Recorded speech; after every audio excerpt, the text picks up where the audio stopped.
It's a football team that we've given an awful lot of challenges this year, and they just seem to answer every one that we've given them. They've done really a great job of really being dialed in and focused. And we talked about this football game and the challenges that we had on defense. That this was a defense that was averaging an offense that was averaging 550 yards a game, 410 yards a game passing, scoring 40-some points, 53% third down. I mean, the numbers are video game type numbers. We threw them out in front of our team and said, this is the challenge we have. You know what? They still have to play us. They've put all these numbers up against everybody else. We just got to go out there and we got to go play our game. And I thought our defense was physical.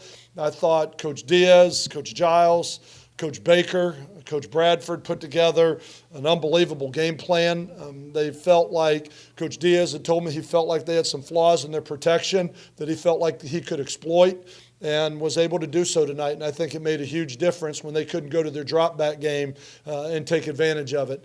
But I thought our defense played really well, and it was a game that we challenged our offense. We challenged our offense and told them we were going to have to score a lot of points. We were going into this game offensively that if we had to win 48-45, then we were prepared to do it and challenge them and the way that we were going to have to play and the things we were going to have to do, and to be able to put up 59 points. But again, I think a big part of that was the offense had some success, but the defense did such a great job. The offense kept getting the ball back with phenomenal field possession. But offensively, I mean, I guess in a 59-10 win, if you still want to find something to moan and groan about, we did have 3 turnovers.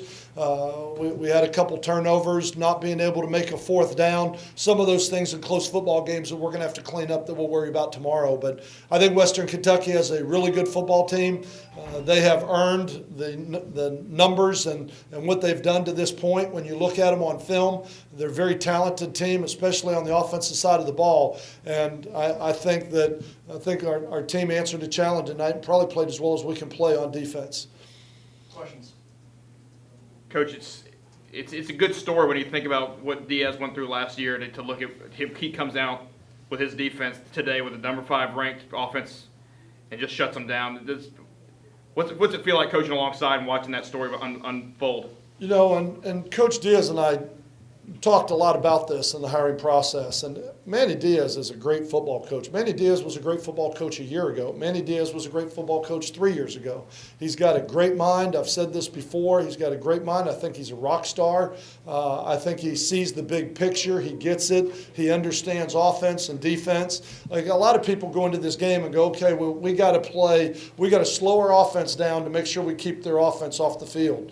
But when Coach Diaz and I talked about it, it was like, you know what, our best approach is to say offensively, let's go fast and see how many we can score, and let's not make it a low-scoring game. Let's try and make it a high-scoring game on offense. And I just think that he has done a great job with this team. I think he's come in, he's gotten these guys to really buy in, because anytime you come in as a new coach, the first thing you got to do is sell yourself to your players. Your players got to buy in, because with all these great schemes and your players not being able to relate to your buy-in, and then I think he makes it simple enough the guys can understand. I am proud for him. I am happy for him. He deserves it. He has earned it. And he deserves all the recognition and what he's done with this defensive football team, because right now they are playing with some teeth. I mean, they are playing with a stinger. They're playing with some teeth. I just am really proud, and I'm really happy for him, because he deserves this with some of the public humiliation that he went through in the past, where he was the fall guy. And there's a lot of times in this game that things happen that you have no control over. And I think he was the one that everybody kind of pointed a finger to. But I think he's an excellent football coach, and I'm certainly glad he's a Bulldog and he's part of the staff here at Louisiana Tech. Coach, this point last year, just talk about the difference in where you are this year or this time last year, looking back and the up and downs you had, and how good it feels to be sitting where you are right now.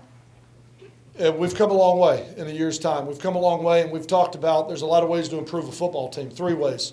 And we've utilized all 3. I think one is through addition. There's a lot of new faces out there that weren't on this football team last year. When you look at Paul Turner and Carlos and Cody Sokol, and especially probably more so on offense with Brunson and Kirby Wixon, and just a lot of new faces on the offensive side of the ball. And that's one way that we've improved this team. We've improved this team through development. When you look at Tony Johnson, Johnson was here last year, Pinson, Villamez, Vernon Butler, Dora, all those guys in the secondary, Levander Liggins, Darius Barnes, Kentrell Bryce, Xavier Woods. But what they've done is they've gotten better. And we have got leadership on this team that a lot of those guys that are experienced, that are coming back, have done a great job of leading.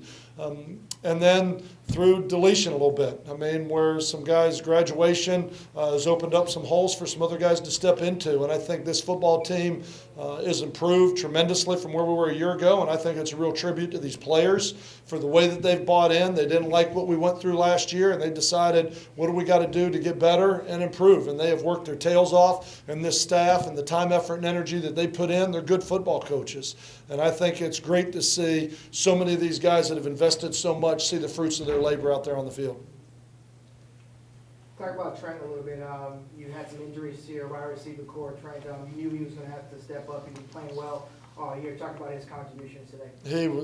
Trent's a great football player. You know, we talk about a lot of freshmen that come in, and it's like, well, when he gets some reps, you know, then he'll get it.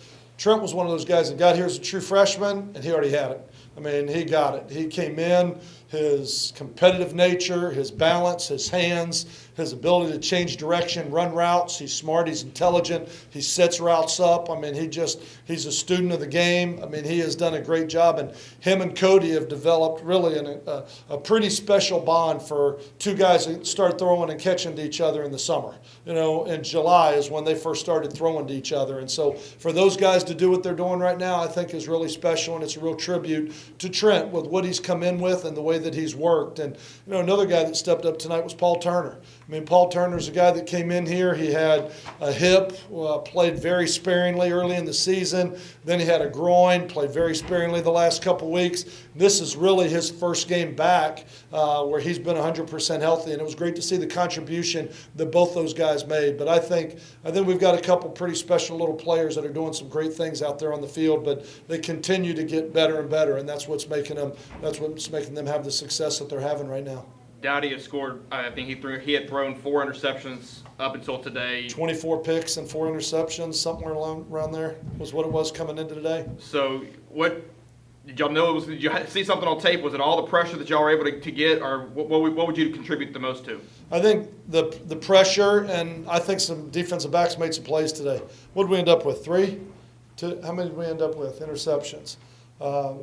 4. We had 4 interceptions, and I mean, you look at it. There was one he threw up early. He was about to get hit, and he just laid it up. There was a couple of those that I thought we had chances at a few more. But I think it was the pressure.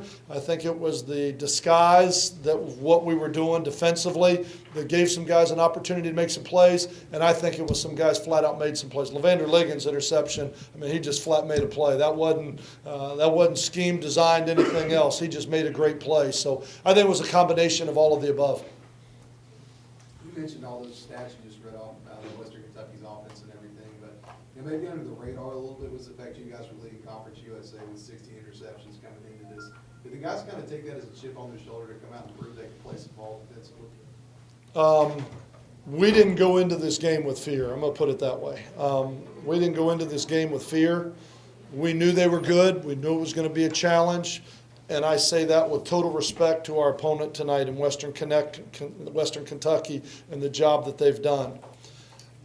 But our football team didn't come in here with fear or afraid or intimidated by the big numbers they put up.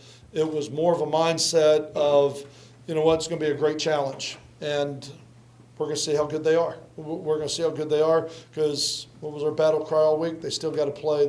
Still got to play the Bulldogs. You know what? They put up all these numbers, but they still got to play the Bulldogs, and we're going to find out how good they are. Do you think y'all maybe sent word around Conference USA today that y'all are here and you made a statement? I don't know. We got 3 more games to make our statement. You know, we got 3 more games to make our statement with a 1-0 mentality. This is a great win, but it's one win. It's a great win. It's a nice win.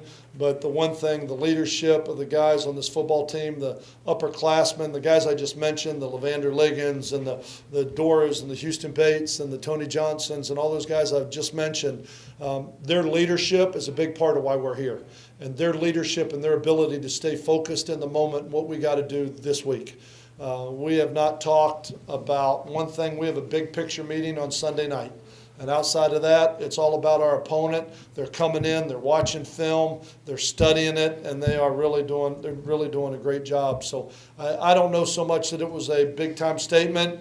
It was a great win. It was a great win for our offense and defense. But you know what? UAB is going to watch this film, and they're going to say, you know what? We think we found a kink in their armor here, here, here. And that's college football, and that's why you got to sharpen yourself every week. Because as soon as you start feeling like we've arrived and we're pretty good, that's when you get beat. And I've said this before, if anybody would have had the opportunity to learn that lesson, it would have been us about the fourth game of the season.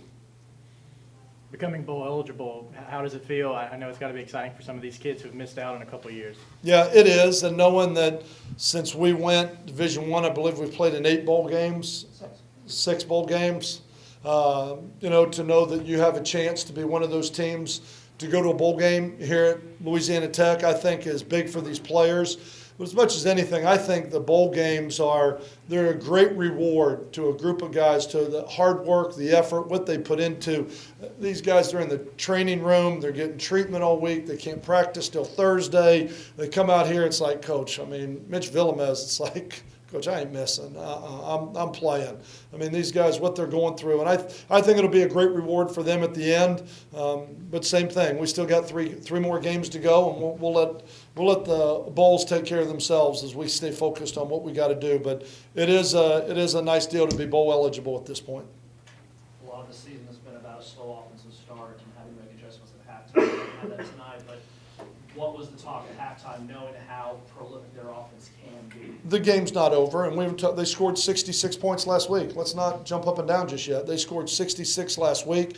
We're going to get the opening kickoff. We got to go win the third quarter. That was the whole mind. We got to go win the third quarter. We win the third quarter, we'll win the football game with where we were at halftime. And so that was the mindset coming out. And then in the fourth quarter, we pretty much wanted to make sure that everybody had an opportunity to play in this game. We kind of emptied the benches a little bit and kind of sputtered a little bit on offense and had to punt a couple times. But I thought the third quarter was the key to the game, because it wasn't just that we had the lead, because I think they had 227 yards at halftime. We had about 250 at halftime, and that means our defense held them to 40 yards in the second half, pretty much 50 yards, 60 yards, something like that. In the second half, they went out and they won the third quarter. They did a great job. These players deserve the credit. We talked about we got to start fast. That's been the battle cry all week. This team has been up. Western Kentucky has been up on everybody they've played at halftime by 10 points. Every game that they have lost, they have been up by 10 points at halftime. And so we said it was going to be important that we started fast as an offense, and we were able to put some points up on the board. The third quarter's kind of been y'all's quarter throughout the season. What do you attribute it to? I attribute it to the coaching staff and the adjustments that they're able to make, the communication, everybody on offense being together for another year defensively, the way those guys have gelled. And I attribute it to the seniors and the leadership of this team, that they come in here in halftime and get this team focused and don't let us get distracted, because our whole battle cry is 60 minutes. That's how long a football game goes, and we're going to play it 60 minutes. And we don't need it all, great, but we're going into every game with the preparation of 60 minutes until somebody waves a white flag and says it's over. And so I give the coaching staff and the seniors on this football team all the credit for the way that they've been able to make adjustments and stay focused and dialed in and gone out there and played the third quarter with a great passion and great intensity and great effort.